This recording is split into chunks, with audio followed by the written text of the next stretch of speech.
It's the last MasterChef The Professionals semi-final.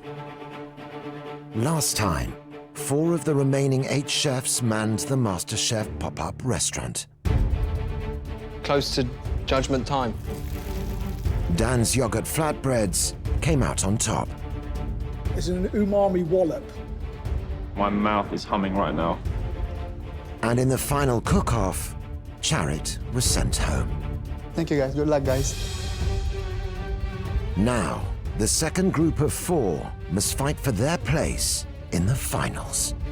It's one thing that happens once in your life, and you really have to take the chance and go all guns blazing, go nothing at all. To gain a place in the final week would be momentous. I don't feel like I'm done yet. I feel like I've got more to offer. Every stage has got more and more pressure, tension, higher standards.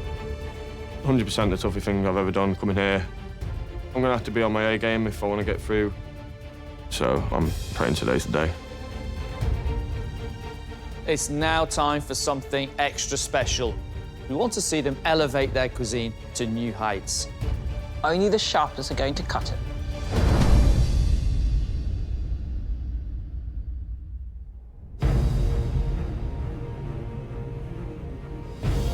It's early morning, and John, Daniel, Aaron, and Liam are arriving in East London for their first challenge outside of the MasterChef kitchen.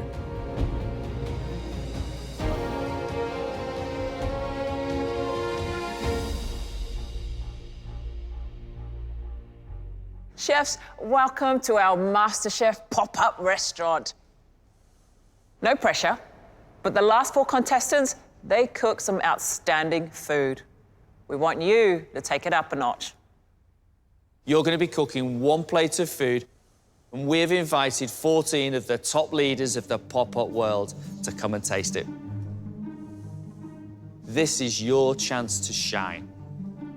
Right, chefs, 3 hours before service begins. Off you go. Working on makeshift workstations with limited equipment and no ovens, the semi-finalists will have 2.5 hours to prep enough food for 18 portions of their pop-up dish. Cutting-edge cuisine doesn't always have to come from the most formal of kitchens.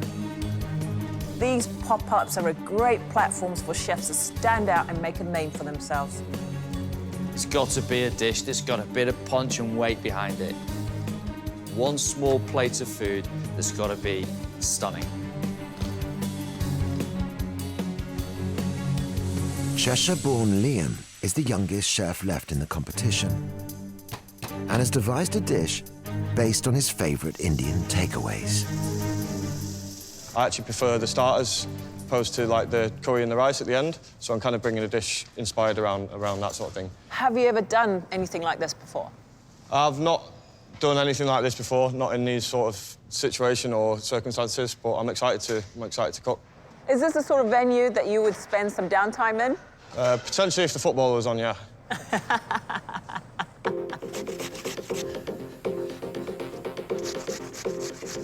Liam's got carrot and coriander bhaji, and he's going to cook them flat. And then he's going to use that as the base to carry his dish, and then all of the other elements will just sit on top. We're gonna have coriander yogurt, mango chutney, lime pickle. We're gonna have a poppadom crumb on there, some pomegranate, and finish with some coriander cress. I love the fact that Liam is making his own poppadom crumb. This sounds like fun.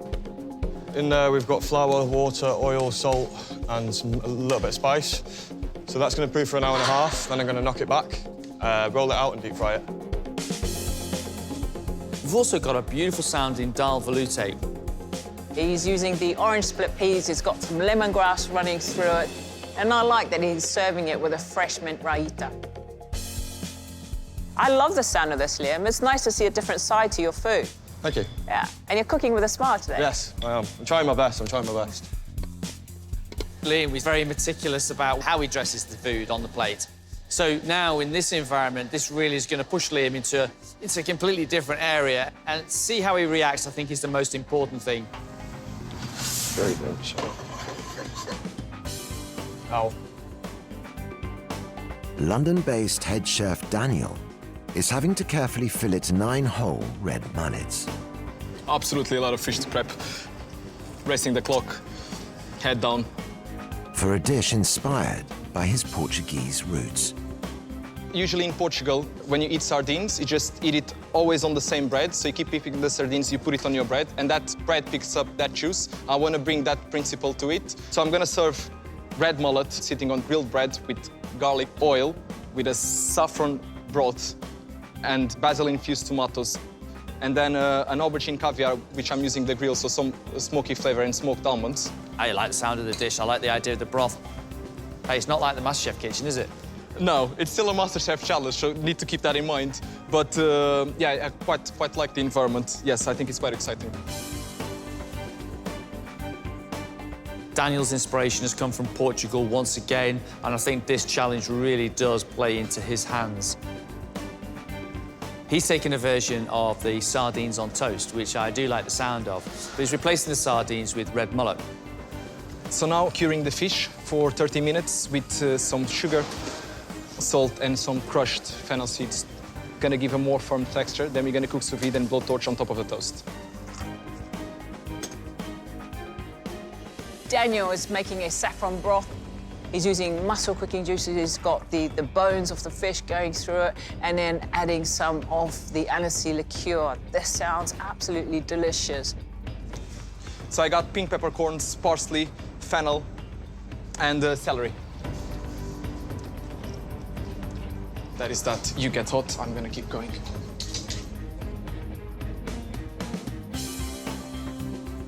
Chef's 30 minutes of prep time have gone.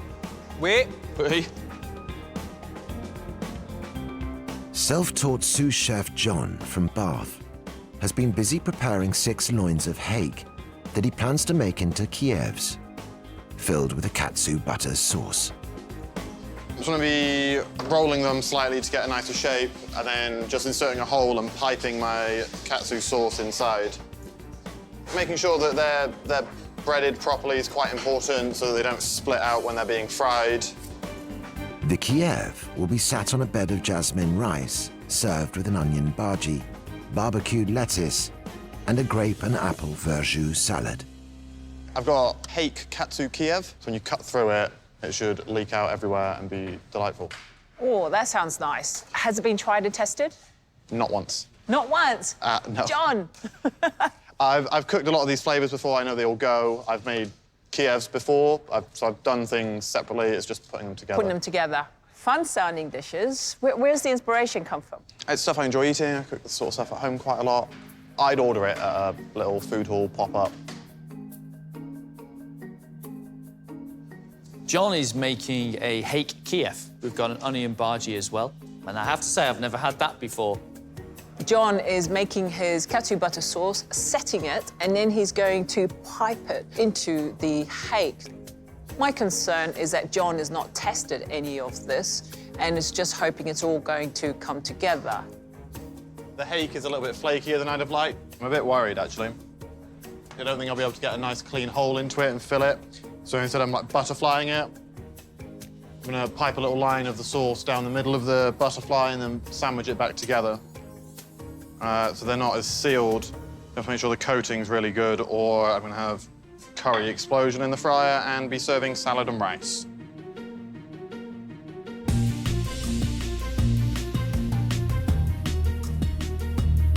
"26-year-old Aaron is a private chef in Oxfordshire. He's hoping to impress with the unique barbecue pulled pork bun he discovered whilst working in the Caribbean. There's some great soulful cooking going on out there, but I'm trying to bring those flavors and bring that vibe across into the food. Aaron, are you having fun? Yeah, a bit. Yeah, there's rum on the table, so that's rum. I know I can smell that. You got a pot of that. What is that? So this is Azza's rum punch. Who's Azza? Me. Azza? Yeah. All right. That I'll be serving alongside my Johnny cake. Who? A Johnny cake's a cross between like a donut and a scone. Ooh. The word actually comes from journey cake. Over in Latin America, they make a little fried bread rolls they'd take on journeys, and then made its way over to the Caribbean, and the name changed from Journey cake to Johnny cake, and that's what I've brought here today. that's going to be stuffed with a barbecue pulled pork neck. They sound very rustic, but they're very hard to get right. Are they? They're an art form, almost. So. And have you mastered this art Oh, form? I've done them about 10 times in the last 2 days. I've had to change the recipe a couple of times, but hopefully I'll do them justice. Good luck. Cheers. The dough is slightly dry, so they normally stick a little bit more, but they're still all right. So the island I worked on, to get there, you had to take a boat in the morning. Now, down by the dock, there was a little street stall that just sold Johnny cakes. It's a good way to start your day, soak up anything that might be lingering from the night before. The pulled pork, he's got that onto the barbecue. He's got it beautifully cooking, good barbecue flavour. All good. He's then going to put that into the pressure cooker with about 20 different spices, some stock. Lid goes on, gently cooking away till it's nice and tender. He's got to make sure he's got enough liquid in there so it doesn't dry out while it's cooking. Slightly more pressured event, getting it done in time, but that's why we're here.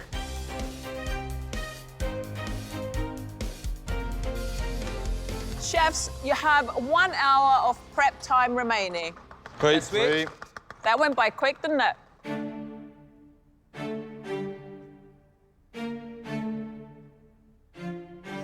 Liam will kick off today's pop-up service. His bhajis are accompanied by a mango chutney, lime pickle, and a mint raita. And he's now focused on getting maximum spice flavour into his lentil dal, which he's making into a French-style velouté soup. Interested to see, is this going to be a really smooth velouté? Or is it going to have a little bit of texture and body to it? So now I'm just rolling out the poppadom nice and thin. You want to get it thin so it comes out nice and crisp, it has that nice crunch. If it's too thick, it goes a little bit chewy. So with these, I'm going to crumble up and sprinkle them on the top of the bhaji with all the pickles, just for that poppadom element. Popped up, nice bubbles, all good. But the main element of the bhaji, I've not started yet. Daniel's red mullet fillets have finished their cure in salt, sugar, and crushed fennel seeds. So the fish, depending on the size, it cooks at different times, but roughly 5 to 7 minutes, so it's just cooked. Then the next stage will be take it out, cook it with, just give some crispiness to the skin with the blowtorch and some smokiness, then just served on the toast. Daniel, how are you looking? Are you going to be on time? Yes, chef, gonna be on time. I want to cut my bread closer to the time so it prevents it to go stale. Then I'm gonna grill the bread on the coals. On serving time, you're going to Yes. run over there and grill the bread? Yes. Why aren't you grilling them before? I don't want it to become too stale or too hard before serving it. Last thing you want to do is to be running like this, OK? Yes, chef. Just have a think about that, yeah? He's still got his 3 loaves of bread, which haven't been marinated or anything done to them. Don't just do it all last minute, because I'd like the bread to absorb all the beautiful flavours that he's going to put into them. John's onion bhaji mix is made, and he's now working on sealing his katsuhei Kievs in a perfect crust of panko breadcrumbs that he hopes will stop the sauce from leaking out when they're deep fried. The coating looks like it's going on really well, so it should hold it all in. Might have averted disaster. The pressure is on. You can't afford for the katsu butter to leak out. You want to make sure that the pane is beautifully done. John, did you test a Kiev? Not yet, they're still setting. It's still setting. Make sure you get that tested before your service starts. The pork neck I'm going to take out now. It's just been under pressure for about an hour and 10 minutes. Should be nice and tender. A bit longer, another 20 minutes. While his pork neck continues to cook down, Aaron is moving on to assembling all the elements of his Caribbean slaw that will accompany his pork-filled Johnny cake. This is going on top of the pulled pork. It's going to be inside the Johnny cake. Traditional slaws that I've had out in the Caribbean have been very sweet. We've gone a little bit fresher on this one. So I'm incorporating some green veg, some fennel, some pear, and then a little bit of jalapeno in there as well, just for some spice. I've got to fry the Johnny cakes, which is a big one. So not out of the woods yet.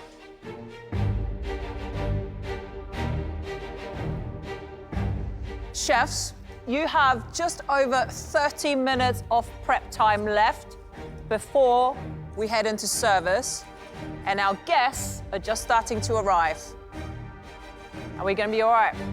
Yes, chef. Okay, let's not let them down. Yeah, we.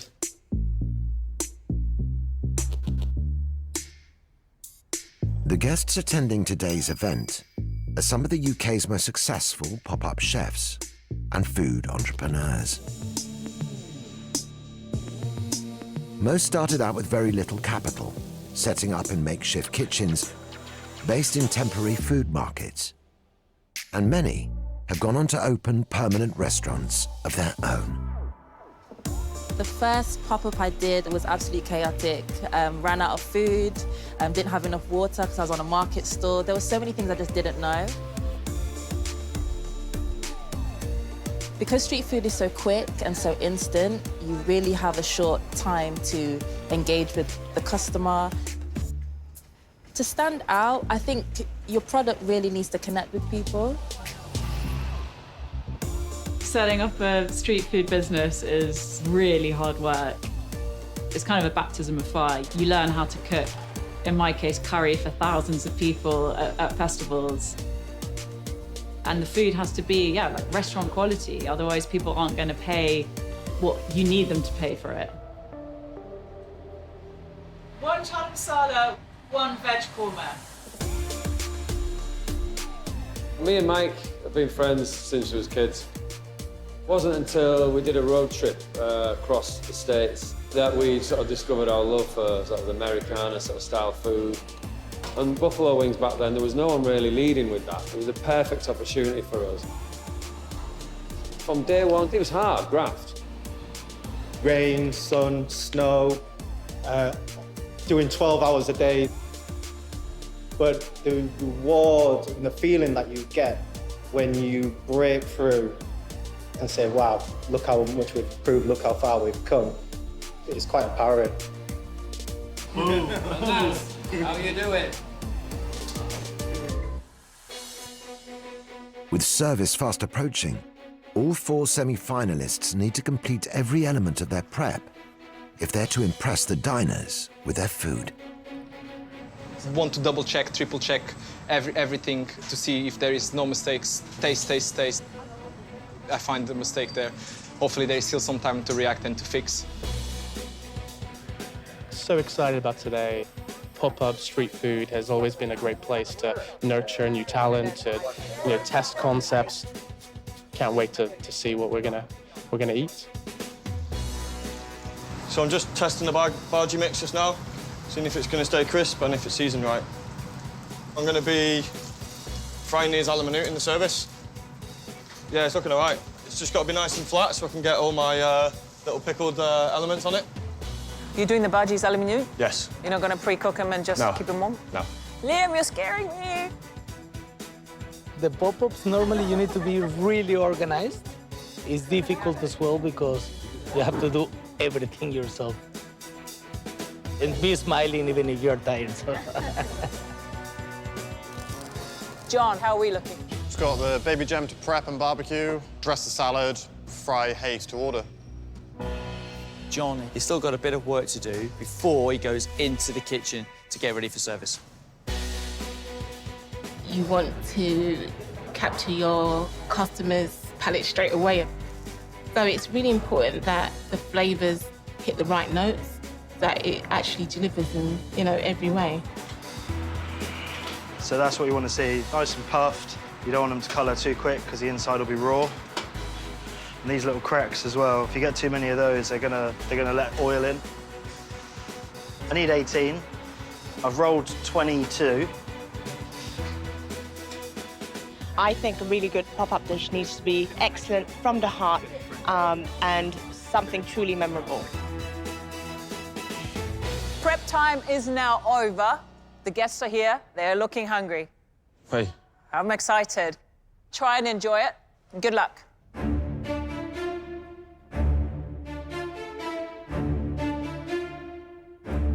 First up is Liam, who now needs to deep fry his bhajis to order before plating with his 4 separate Indian condiments and his dal veloute. So this is right up my street. I've done lots of bhajis but not come across a carrot and coriander bhaji, so that's quite interesting. Meant to be quite crispy on the outside and cooked on the inside. So let's see. First batch are done, nice and crispy. Happy with them. So what we've got on top of the bhajis is a mango chutney, a lime pickle, a coriander yogurt, poppadom crumb, some pomegranate seeds, and then I'm just finishing with some fresh coriander. There's a very bright spectrum of ingredients in there. There's a whole medley. It's going to be interesting. I think my palate's going to start dancing from the off. So that's that element done. Yeah. Now we're going dal.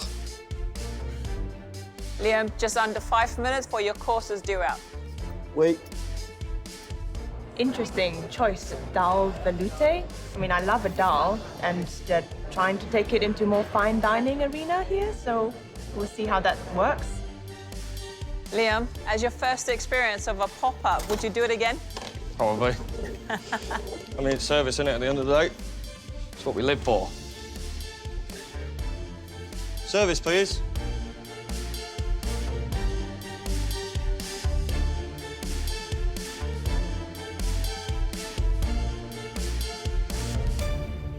Right, last table's done. How's that? Yeah, good, chef. Well done, Liam. Looks good. Thank you. It was an interesting experience, but yeah, good on the whole. I really hope you enjoy it.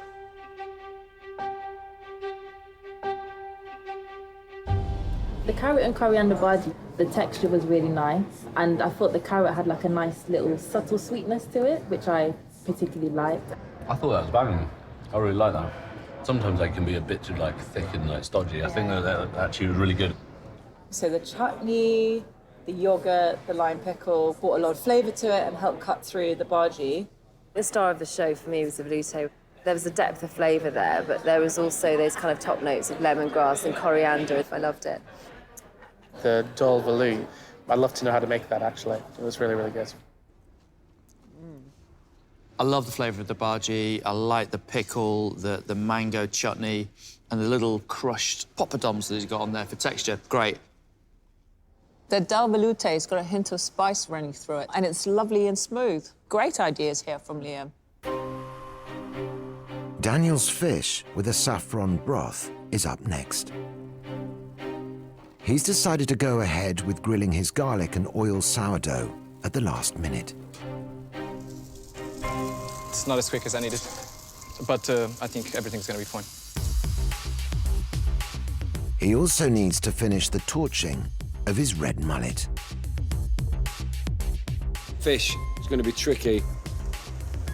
You've got intense pressure, so the fish thing could be the trickiest one on the menu. Daniel, your first 3 tables need to go now, so that's 6 plates. Yes, sweet. So that's aubergine puree going in the bottom? Yes.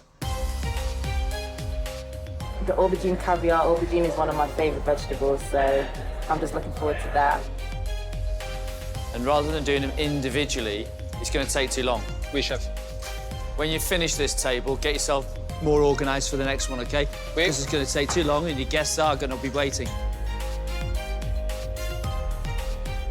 I haven't seen broths work so well in a street food setting, so I'd be interested to see how it all goes together. But the flavours sound lovely, and yeah, excited to try it. Come on, Daniel, let's go.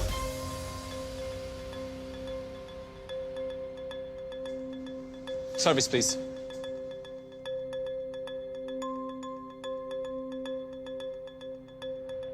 I really love the look of this dish, vibrant with the broth, fish and the bread. Looking forward to tucking in. Come on, Daniel. Yes, please. Let's go, let's go.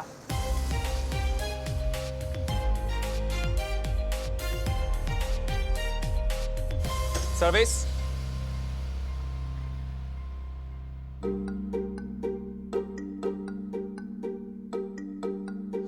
That was quite a rush. At the end, I realized that I actually had quite a few things to do and I should have sped it up with time. But hopefully people will be happy with what I put on the plate today.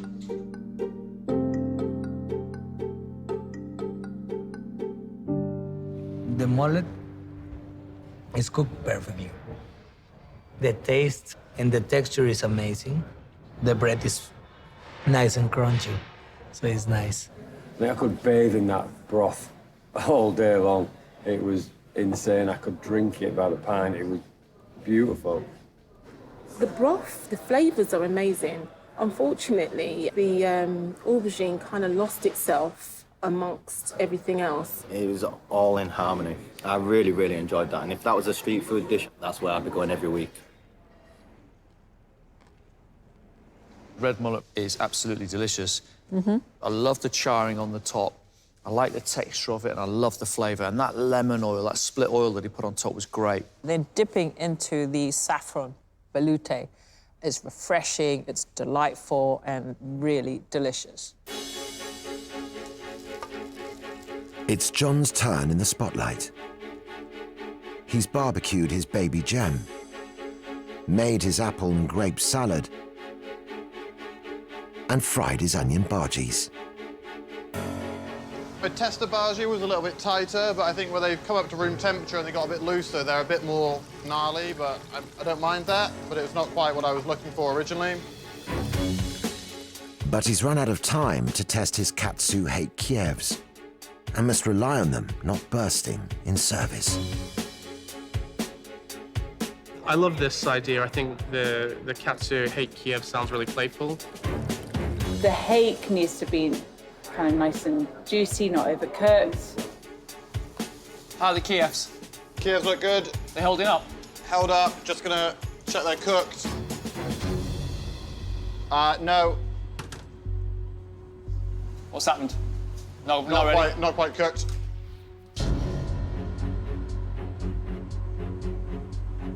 Delicious katsu sauce is kind of sweet and rich, and it's got really great spicing coming through. I think it's all about that moment when it all pours out. And that's the stuff, that's what you want to see. Any leakage? Possibly one. Your guests are looking a little bit hungry, and actually they're looking at us. Yeah. I'm a bit confused about all the ingredients coming together on this. Hopefully pleasantly surprised. John, you do need to get a move on. Service, please.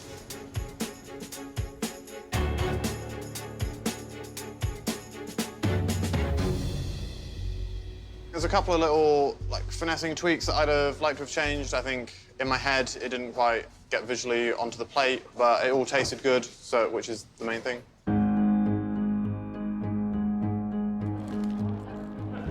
The katsu butter sauce is kind of gone.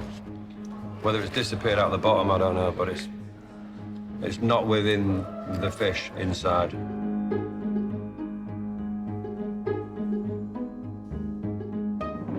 I was a little bit disappointed by the katsu hake. I liked the way the hake was cooked, but I definitely think there should have been more, sauce or the katsu butter inside. Breaded is nice and crunchy, and inside, the texture of the fish is beautiful, flaky. We're missing the sauce. Onion bhaji. He's killed the onion bhaji. It's just not cooked inside. It's quite raw and quite crispy on the outside. I think I can see where it was going. I think the execution just quite didn't work out today. Quite dry because the sauce, there hasn't been enough, or it's just evaporated, which is a shame. I think this is a classic example of a chef that's not tested or tried this dish, and that shows for me. Finally, it's Aaron. His Caribbean Johnny cakes have been deep fried and left to rest, but they still need to be filled with his spiced pulled pork. Yeah, how's the pork? The pork I need to depressurise and check that now. OK, so you've not checked the pork yet, no? I checked it once, it went back on, and now it's the second check. OK. pulled pork. I really hope it's not dry. That's my worst nightmare with pulled pork.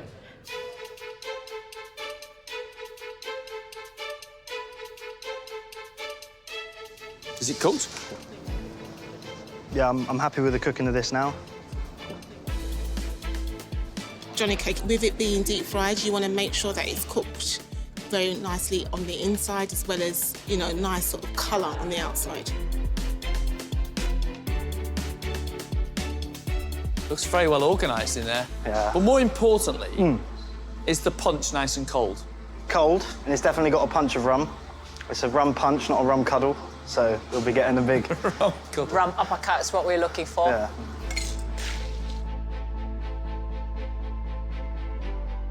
Of all the things on this menu, I think it sounds the most appealing and alluring and maybe more the most sort of street food or pop-up. There's a lot of kind of pleasing ingredients in there, and not least the rum punch. Aaron, this is looking so good. Yes, please, service.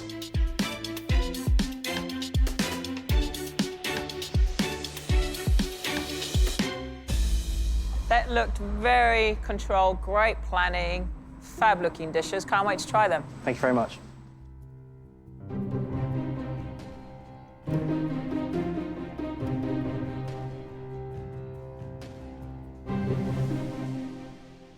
I really enjoyed that. I thought it was full of flavour, loved the pork. The Johnny cake was actually really nice as well. It had a really nice colour to it. I like this level of spice and I like the sweetness. I thought the apple in the slaw was nice and refreshing. The Johnny cake is really nice. First time I tried it. And very tasty with a nice rum punch. So I like it. This is definitely a good street food dish. It's really like straightforward, it's simple, but it's got a lot going on. And colourful and bright and easy.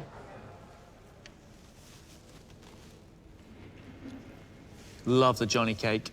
I'm really enjoying the pork. It's got great barbecue flavour, good sauce, good cooking, beautiful and moist and tender. The slaw with the pear and the jalapenos through it is just fab. And then who doesn't want a lovely ice-cold punch to go with it? That's delicious.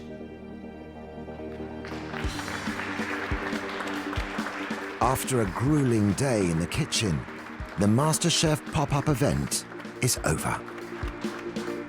Today was hard. I think it was quite a different challenge, not what I'm used to. I think I could have done a bit better.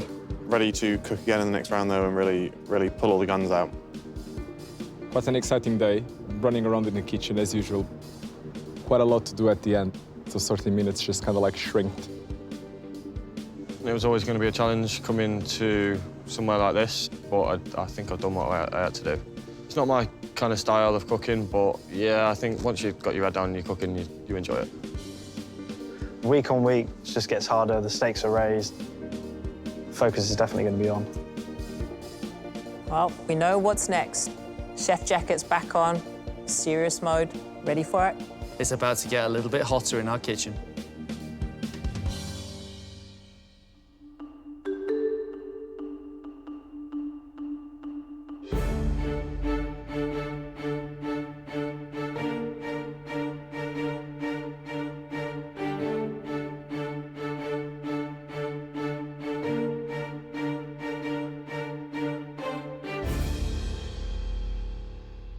Chefs, I hope you've come back feeling re-energized after a very successful pop-up restaurant round.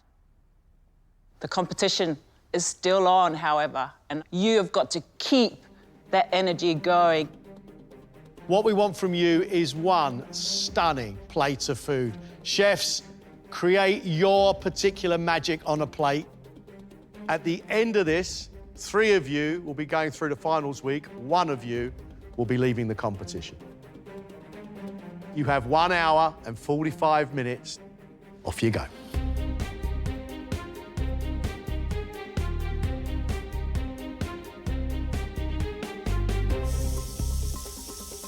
I'm focused as ever. There's nerves there, but nerves are good. Nerves are good. Placing finals week don't really get much bigger than this. Liam, how are you feeling about your dish today? Very important plate of food. Big one. It's massive. It means a hell of a lot to me to get this far, but I don't want to stop now. I want to get to the finals, and hopefully this dish can do it. Great stuff. What is your dish? So we've got the pork fillet. We're also making a pork patty. So that's going to be wrapped in cabbage. Also, we've got a celeriac and apple terrine. I've got a calvados jus. Got some crispy crackling in there as well, which is going to give crunch to the dish, add nice texture. Liam, what are you learning about yourself? I'm learning how my mind works about creating dishes. At the start of the competition, I didn't really feel that I could say that I had a style because I never really cooked my own food. So it's really brought that out, this competition has. There's a lot of key points you're going to have to get right. There's no place for any mistakes. Yeah. Liam's dish is all about pork. We've got pork fillet, we've got pork stuffing inside a cabbage leaf, and we've also got the crackling.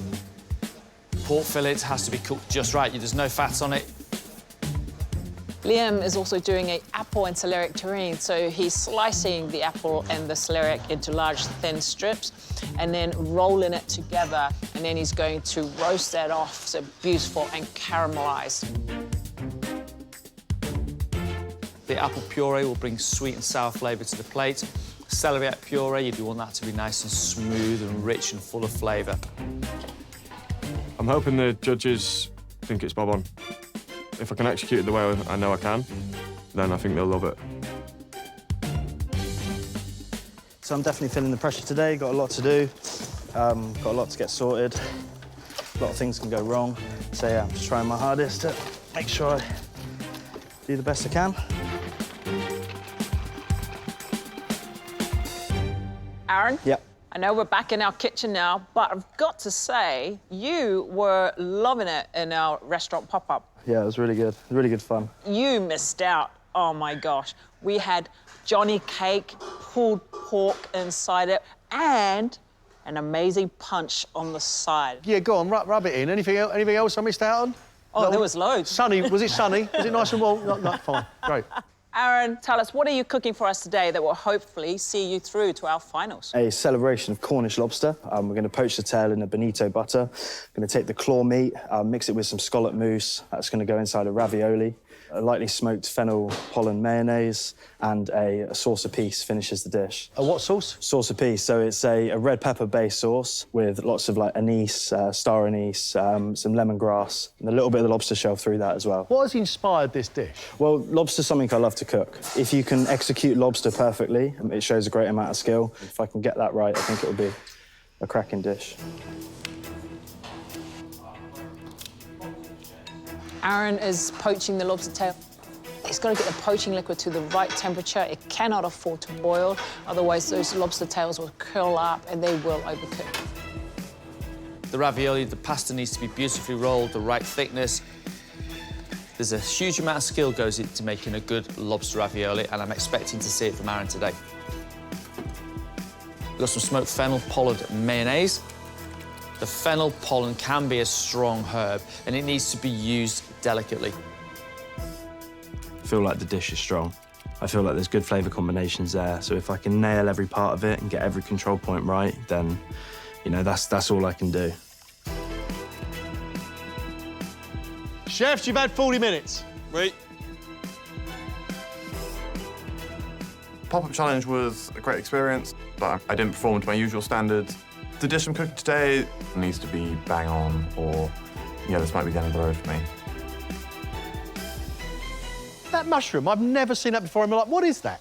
So this mushroom's called chicken of the woods. It's a big forage mushroom, tastes like chicken, grows in the woods. It's the size of a loaf of bread. The size of a small chicken. What are you cooking for us then? So I'm cooking a chicken and mushroom dish, but without any substantial chicken elements on it. I'm poaching a lot of mushrooms in chicken stock. I'm gonna have morels filled with a chicken mousseline, chicken skin crackling, beer vinegar gel, and a comfy smoked egg yolk. And then alongside it, I'm serving a chicken fat hollandaise and chicken of the wood nuggets. I've got a lot of things that I'm passionate about, and reducing our meat consumption is quite an important part of that. So this dish is based around that. I'm really interested to see this new style of yours, the style that I think has been waiting to come out. Looking forward to this. Thank you. John's dish, chicken, is going to be a main flavour, but you're not going to see the chicken breast or the leg on the plate. He's using it almost in disguise, which is quite unique and quite rare to see, and I like the sound of it. We've got a poached king oyster mushroom, which is poaching in chicken stock. We've got a beautiful morel mushroom, which is stuffing with a little beautiful fresh chicken mousse. Chicken mousse has got to be beautiful, smooth, and not grainy. John is using the chicken of the woods mushroom, which is quite dense, and he's using them as nuggets. I think that's a great way to do this because of the texture that's so dense, and then it'll work brilliantly well. He's making a chicken fat hollandaise to go with it, and a beer vinegar gel as well. There is a lot of work going in John's dish today. It sounds fabulous. I hope he can nail it because this is a great sounding plate of food. I'm finishing this hollandaise, and then I've got to smoke my egg yolks. It's enough time to get it done, hopefully.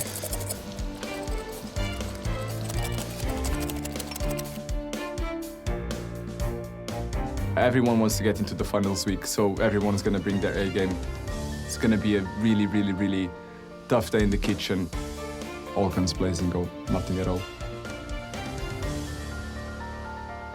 What have you got for us today? The name of the dish is a bowl full of sea. I have today trout rillette, which has been cured in salt, sugar, and yuzu juice. Then make like slightly dense mousse with it.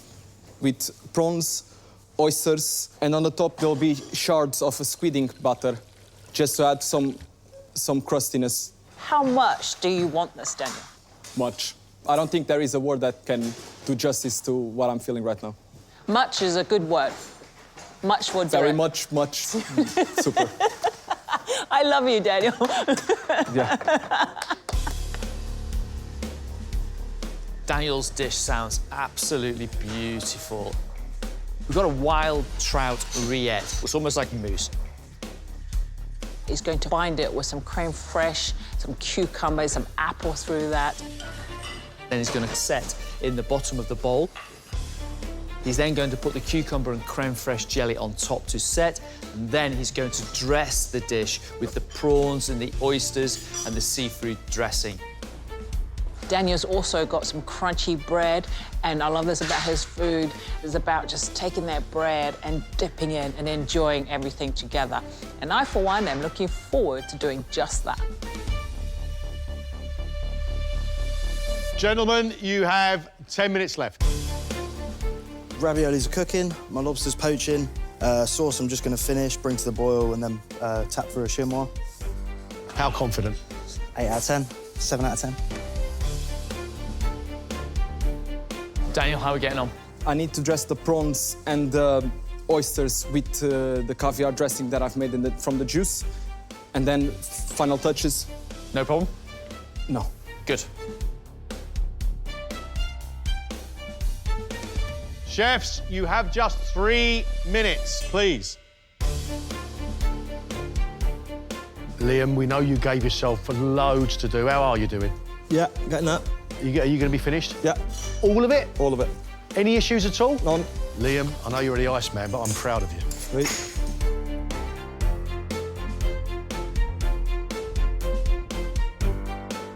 John, how you doing?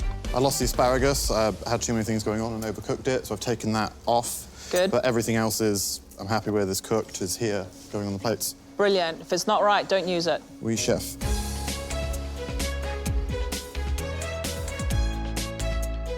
"60 seconds. Finishing off, please. 60 seconds.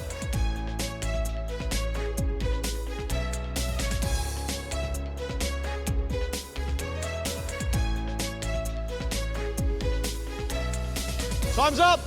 Stop. Time's up. Well done. Well done, everybody. Brilliant. Well done. Well done, boys. Right, you happy? Nice work, lads. I'm never happy. To secure his place in the finals, Aaron's made Benito butter poached lobster tail. Lobster and scallop mousse ravioli, spiced with saffron, star anise, ginger, and lemongrass. Smoked fennel pollen mayonnaise, topped with a fennel salad. And a piece red pepper and white wine sauce, spiced with star anise. I don't mind admitting, I think this dish is absolutely beautiful. Absolutely beautiful.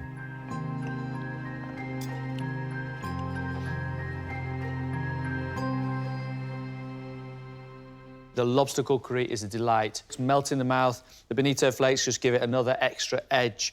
But for me, the star on the plate of this dish is the smoked mayonnaise with the smoky oil that you put into it is absolutely delicious. But your sauce piece lacks fireworks. You're missing real strength of pepper, the ginger. Where is it? I want to taste it. That ravioli is stunning. To get a little bit of almost sweet scallop and then the crunch of that lobster claw, but it's the flavour. It's saffron coming in with lemongrass and ginger. And it is just a superb combination. Absolutely delicious. The pasta of your ravioli is beautiful and thin, nicely cooked. I do like the sweetness of your sauce piece. I just would have liked to taste a bit more of the spices that you were putting through it. There was a lot of good things I did, but it's just annoying that he let that one thing slip. It wasn't a bad sauce, but there was no bang, definitely. Liam's dish is roast pork fillet. Pork farce wrapped in a cabbage leaf, topped with crackling. Caramelized cabbage and bacon. Apple and celeriac terrine. Apple puree. Celeriac puree and a Calvados jus.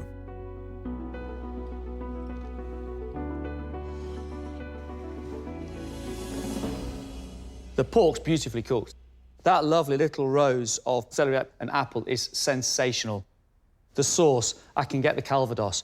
But there are two things on this dish that need a little bit more of your attention. That celeriac puree, yes, it's smooth, but there's no salt in it. And you forgot to taste it. Your apple puree lacks body and depth. It's flat.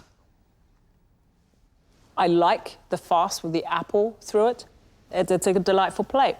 I think you just need to make sure you're tasting everything, especially on this part of the competition. My only criticism is that celeriac puree hasn't got a great deal of flavour. Everything else I really, really like on here.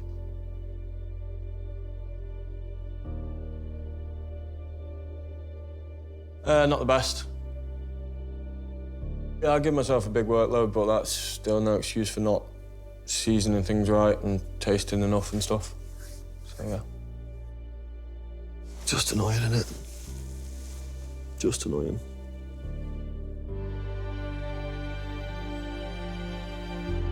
John has served king oyster mushrooms poached in chicken stock, morels stuffed with chicken mousseline, button mushrooms, pickled shimeji mushrooms, charred corn, smoked confit egg yolk, beer vinegar gel, chicken skin crackling, and a side of chicken of the woods nuggets with a chicken fat hollandaise.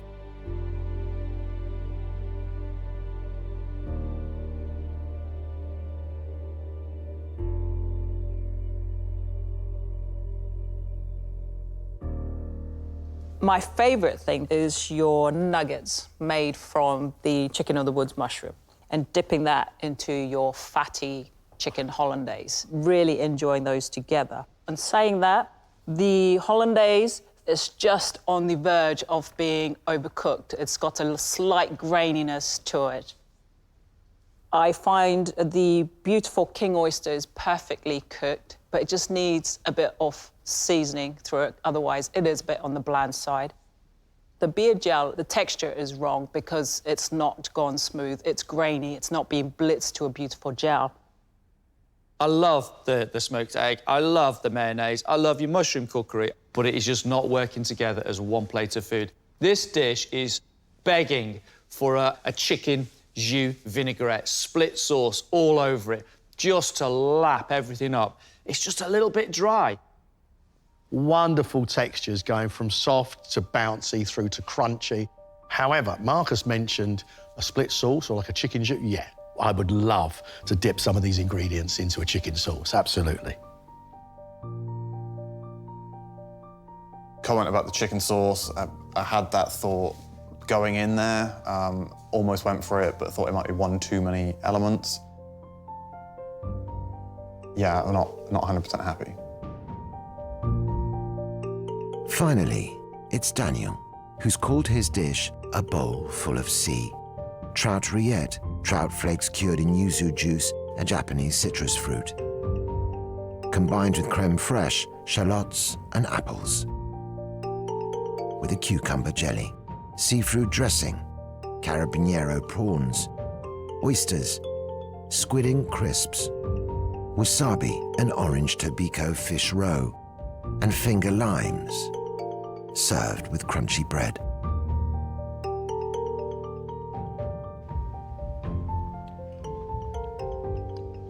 Every mouthful has a new flavour because you've got the prawns, then you've got the oyster, little tempura of the squid ink is lovely, gives the dish a bit of texture. The rillette at the bottom is delicious. It's not set too firm. You can taste the salmon trout. I can't fault it. Absolutely adore this dish. I admire the work here. It's getting a little busy for me.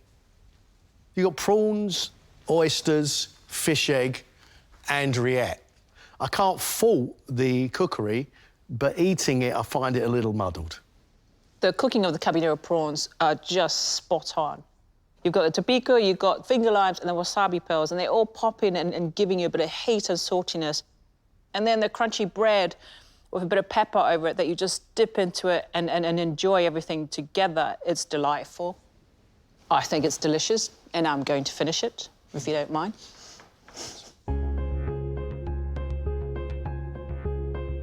I would have liked Greg to enjoy a little bit better, but that wasn't the case. However, there was still some positives. Wow, I just overwhelmed. Crazy. I think they're all fantastic. I honestly do. I think we've got some rare talent in here. Can I tell you my favourite dish here today? And that was the lobster from Aaron.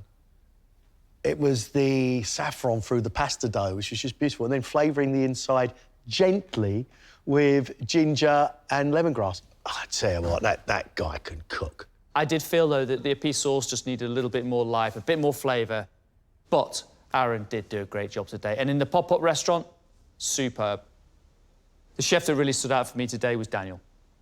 I like the complexity of the dish. I like the technical skill that he brings to his food. I thought today's dish looked good and tasted even better. I know technically it's very, very good. For me, it was a fish jumble. I enjoyed them all when I took them apart, but eating them together, I didn't enjoy it as much as you two. Daniel was great in the pop-up. Beautifully cooked red mullet, possibly the best way I've seen red mullet cooked. Wow. It was brilliant. John, with his mushrooms and his chicken flavours throughout the dish, I thought was wonderful. I don't think he hit the nail on the head. I felt that it needed a bit of a chicken sauce to just bind the whole thing together. I liked the flavours of that beer gel on there, but it was grainy, it wasn't smooth. At the pop-up restaurant, his dish was the weakest one. It just didn't gel, it didn't come together, and it didn't work. When he's not prepared, it's a huge concern. Liam's dish, that celeriac puree, tasted of nothing. But that was one small component part on an otherwise highly enjoyable dish. The apple puree, I felt, needed something else added into it. I felt it was just a little bit flat. Pork was beautifully cooked. The crackling was delicious. The calvados in the sauce was excellent. And that lovely little caramelised rose of apple and celeriac cracked the sugar on top. It was great. Liam, at the pop-up round, the carrot and coriander bhaji, delightful. The guests loved it. Can he continue in this competition and get better and better? That's the risk, that's the question.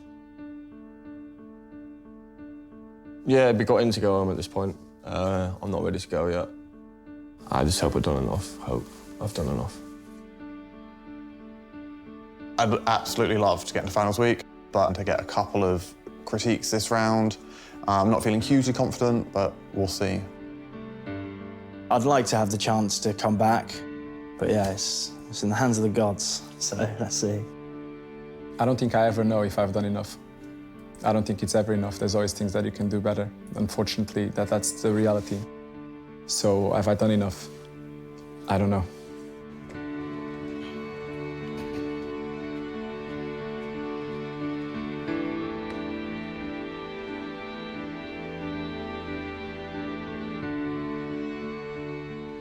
Chefs, you should be proud of what you've done over both challenges.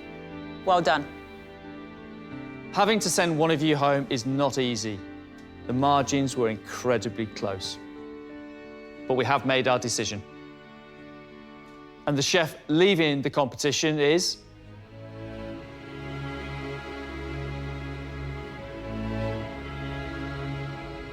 John. John, we have thoroughly enjoyed your development. Do not stop studying that lovely style that you are finding, because it's going to be great.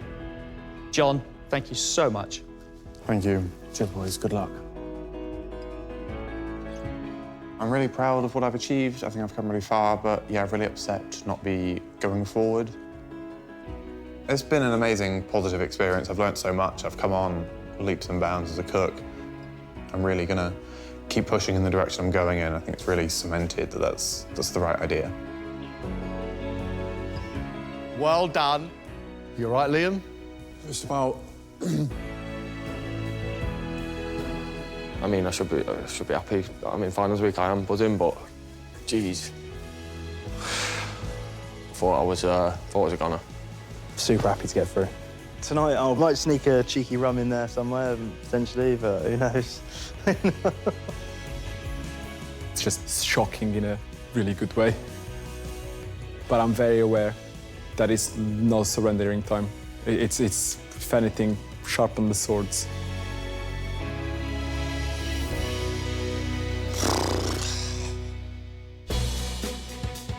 Next time, it's the finals. Wow! And the 6 remaining chefs battle to cook for a dining room of culinary legends at Chef's Table. It was perfect. I really, really enjoyed this dish. At the end, one of them will be crowned MasterChef The Professionals Champion 2021.